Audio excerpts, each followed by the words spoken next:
Hi air sign, Gemini, Libra, and Aquarius. This is our Gem in Year Tarot Reader. So air sign, alamin natin ang sitwasyon na na-encounter or may-encounter mo. Just a reminder, this is a general reading. So this may or may not resonate with you. So don't take it personally.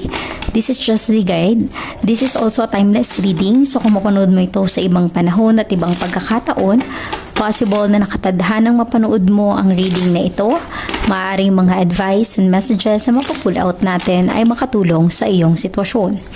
Also, please like, share, comment, and subscribe for more videos. Air sign, Gemini, Libra, and Aquarius, salamat sa pagsuporta at pagsubaybay sa ating channel. Na-appreciate ko lahat ng comments and messages nyo sa ating videos.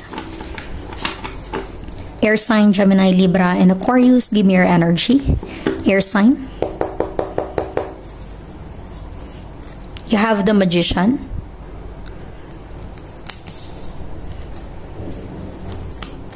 Seven of Wands, a fire sign. And the Tower energy. Okay. Air sign, Gemini, Libra, and Aquarius, maaaring ikaw ay connected with a fire sign, Aries, Leo, and Sagittarius. Okay, air sign, Gemini, Libra, and Aquarius, I'm getting here na maaaring there's a challenge or a struggle sa sitwasyon mo. Para bang ang daming humahad lang sa buhay mo, pero pilit mong kinakaya na malagpasan itong mga problemang ito. Parang sunod-sunod yung problemang dumarating sa buhay mo, air sign, Gemini, Libra, and Aquarius.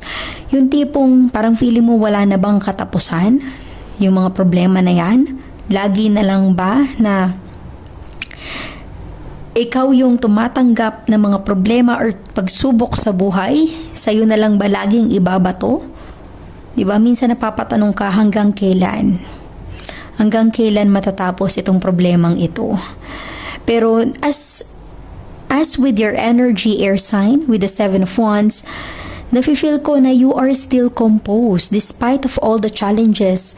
Hindi mo hinahayaan na mapa-apekto ka sa mga problemang dumadating sa buhay mo. Hindi mo hinahayaan na magpadala ka, magpatalo sa mga pagsubok na ito. Nafe-feel ko yung katatagan mo, yung pagiging resilient mo, yung tipong ikaw yung gagawa ng paraan para masolusyonan ng lahat ng problema na ito. You have the Magician. Maaring you are manifesting something, or possible the Magician energy, you are connected with someone na maaaring hindi nagsasabi ng totoo. Okay, let us clarify that later on. And you have the Tower. Sudden change, bigla ang pagbabago sa iyong buhay or sa iyong sitwasyon. Let us see. Air sign, give me the Seven of Wands for air sign, Gemini, Libra, and Aquarius.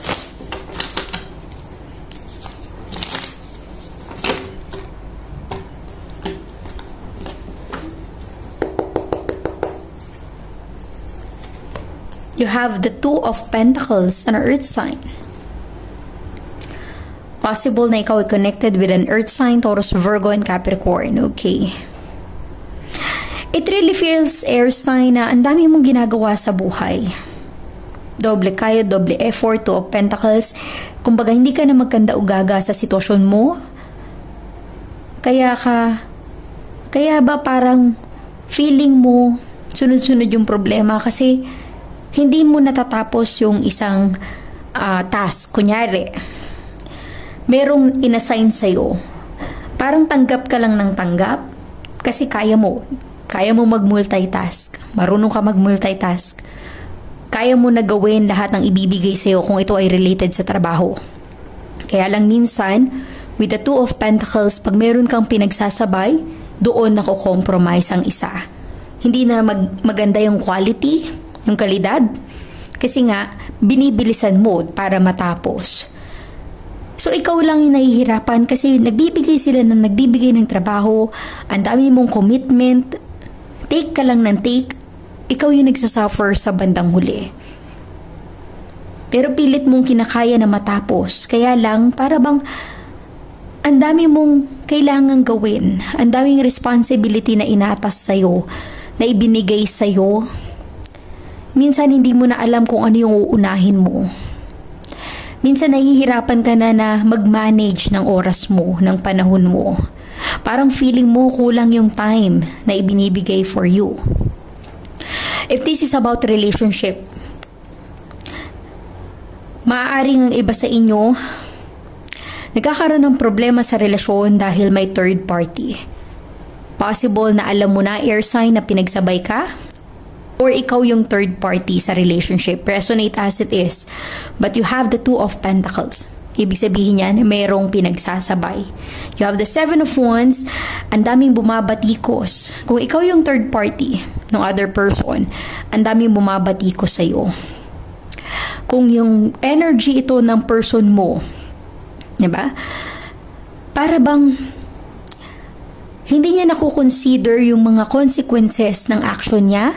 Hindi niya alam na maaapektuhan ka because of this third party. Okay? Again, air sign, resonate as it is. Yung person mo, yung may third party, or ikaw, you just have to resonate it. Let us see the Magician in your energy. Give me the Magician for air sign, Gemini, Libra, and Aquarius.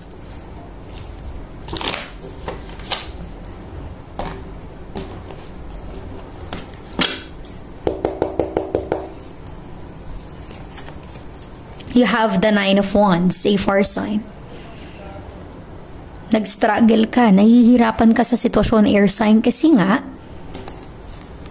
akala mo totoo yung mga salitang binibitawan ng person na connected sa'yo, umaasa ka sa karelasyon mo. Kayo ay in a relationship. Ang laki ng tiwala mo sa kanya.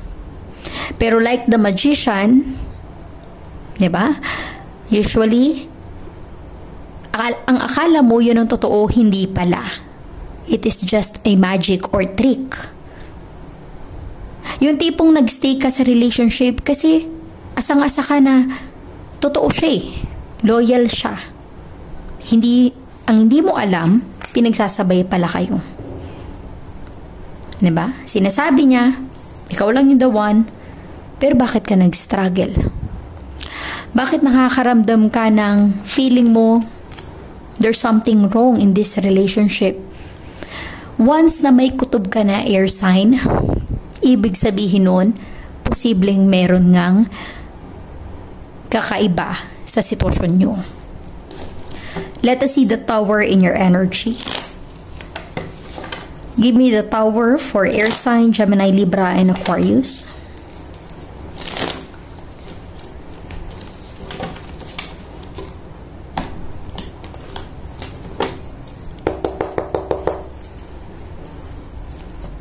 You have Four of Wands, a fire sign. Maaaring ang iba sa inyo ay kasal na. In the near future, sudden change, bigla ang magbabago ang connection, ang relationship mo with your person. Maaaring unti-unting magkakaroon ng lamat ang relasyon nyo. Nafe-feel ko na may hiwalayan, may breakup, may separation, may annulment, may divorce kung kayo ay kasal. Of course, maraming madadamay, maraming maapektuhan dahil akala nila hanggang forever na ang relasyon nyo. Diba?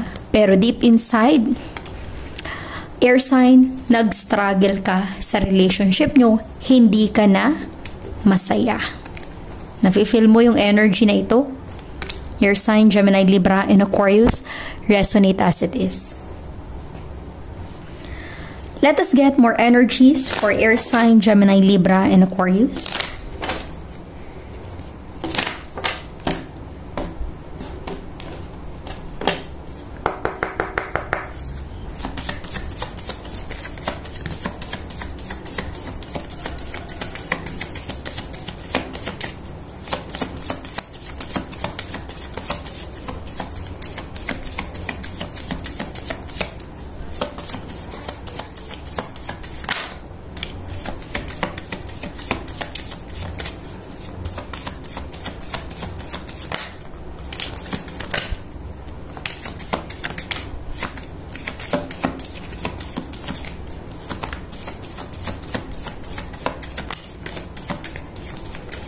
Okay. Air sign you have here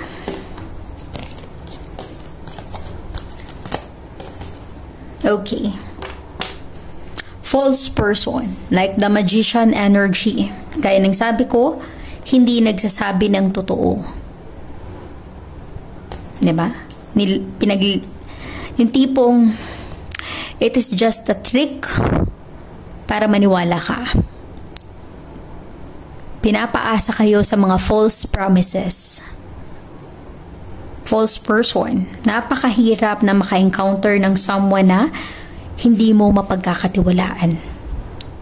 Kasi, kahit ano pang sabihin yan, dahil wala, nasira na yung tiwala mo sa kanya, never ka nang magtitiwala.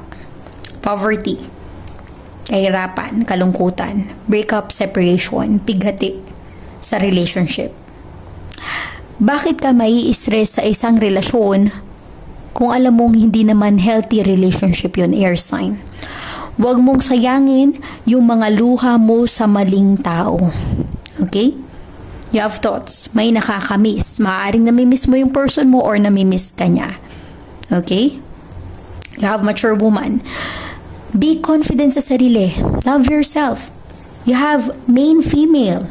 Know your worth. Know what you deserve. Do not settle for less. Huwag kang magstay dahil nakasanayan mo na yung sitwasyon, yung relationship nyo. Kailangan alam mo kung kailan ka bibitaw. Hindi pwedeng forever ka na lang lulukuhin. Kasi, hindi madadala yung person mo eh. Parang makakasanayan niya na yung pagsisinungaling. At hindi maganda ang ganong relationship. Okay? Let us see. Give me more clarification for air sign, Gemini, Libra, and Aquarius.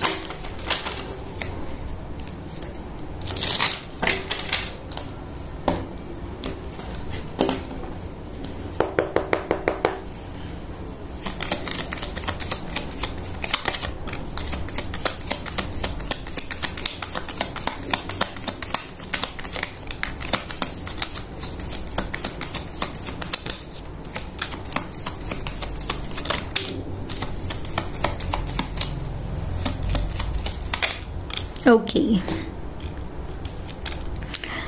Let us see your energy. Air sign, Gemini, Libra, and Aquarius. You have the Page of Swords and air sign. Parang may gustong mag-reach out. There is someone wants to connect. Maaaring yung person na ito yung nakakamiss sa'yo. Possible din para sa ibang air sign, gusto mo mag-reach out sa person mo. Para saan pa? Ang tanong dyan. Diba? Anong sense? You have the 5 of Cups, a water sign, may nanghihinayang sa nawalang relationship. Diba? Ganun talaga, nasa huli yung pagsisisi. Nakagawa ng pagkakamali, kailangan pagsisihan. You have the Star. This is a strong Aquarius. Healing and recovery. Heal yourself, move on, and make a healthy choices, air sign, for your life, for yourself. This is also some kind of enlightenment, realization na bakit kailangan mo magpakamartir sa maling tao. You have the Ace of Cups, a water sign. There's a new opportunity of connection or love para sa ibang air sign. Kung meron mang nag-close na doors, na meron mang breakup or separation na nangyari or mangyayari sa relationship nyo, there's something or someone new na paparating. Ace of Cups. You have the 9 of Wands, a 4 sign. It really feels that this is your energy, air sign. Yung tipong may paparating na new connection or relationship pero hindi ka pa ready to commit. Parang hirap ka pa na magtiwalang muli kasi nga nasaktan ka na, naloko ka na. Kumbaga nadala ka. Let us get more message for you. Air sign, Gemini, Libra, and Aquarius.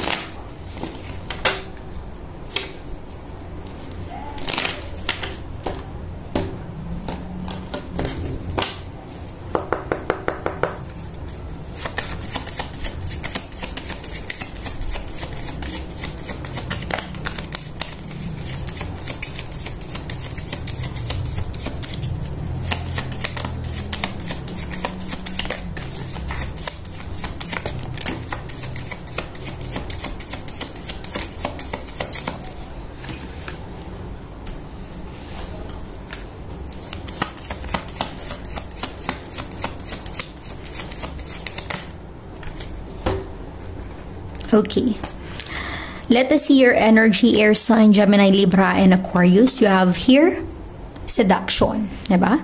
Attraction, flirting, dating, hooking up, temptation, third-party interference. Nagkaroon ng iba, pinagsabay kayo. Karmic relationship, fleeting triggers, turmoil, resentment, lessons, letting go, and loving you. Ibig sabihin nito, kayo ay pinagtagpo pero hindi kayo ang itinadhana para sa isa't isa. You just have to accept it. You have passion, insane chemistry, like each other equally, and having fun. Para sa ibang air sign, Gemini, Libra, and Aquarius, there will be a new connection. This will ignite your feelings. You have mirror, mirroring each other, self-image, relationship are wounds, and introspection. Ibig sabihin nito, kung ano yung nagre-reflect sa sarili mo, air sign, kung hindi maganda yung aura mo, hindi ka blooming, hindi ka masaya, parang feeling mo, lagi kang may pinoproblema, meaning to say, hindi okay ang relationship mo with your person. Kasi nga, hindi ka na masaya. You have love, unconditional love, self-love, oneness, passion, affection, and attraction. Meaning to say, make a healthy decision for yourself. Sa ngayon, know your worth, know what you deserve, self-love, self-care. And you have both. Receiving what you need, progression, arriving, moving on, and closure issues. Ibig sabihin nito, kailangan piliin mo yung mga bagay na i-improve ng sarili mo, hindi para sa ibang tao. Let us see angel guide. Give me some message, advice for air sign, Gemini, Libra, and Aquarius.